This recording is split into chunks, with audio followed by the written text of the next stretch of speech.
আজকে জাপানে ভূতের বাড়ি দেখাবো। বলাইতে ক্লিয়ার না। আজকে জাপানে ভূতের বাড়ি দেখাবো। ভূতের বাড়ি বলতে মানুষ থাকে না, এরা হয়তো কেউ থাকতো, মারা টারা যায়, অনেক সময় জানেই না, বৃদ্ধ হয়ে থাকে ঘরের ভিতরে, বের হয় না, তেমন একটা ঘর।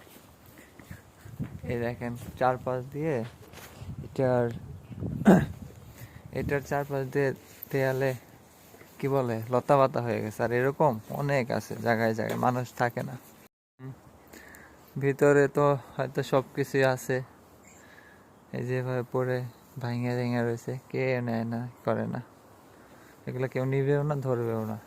মানুষ মারা গেলেই তো জানে না কেউ যে মারা গেছে নাকি বাচ্চা আছে। গাছে ফুলও পড়ে আছে, অনেক বছর ধরে হয়তো এভাবে আছে, এর জন্য এরকম হয়ে গেছে।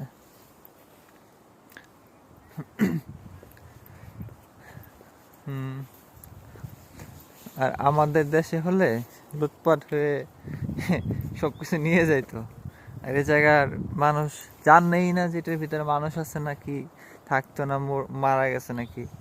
হয়তো অনেক দিন থাকতে থাকতে যখন নিখোঁজ হয়ে যেত একদম, তখন হয়তো দেশের সরকার কি বলে এসে উদ্ধার করতো হয়তো মৃত লাশ।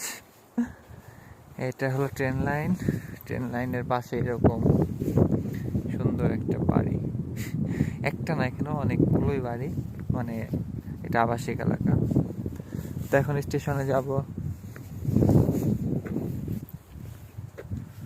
তো নামাজ তো পড়ে আসলাম, আর সাথে আপনাদের ওই ভূতের বাড়িটাও দেখালাম।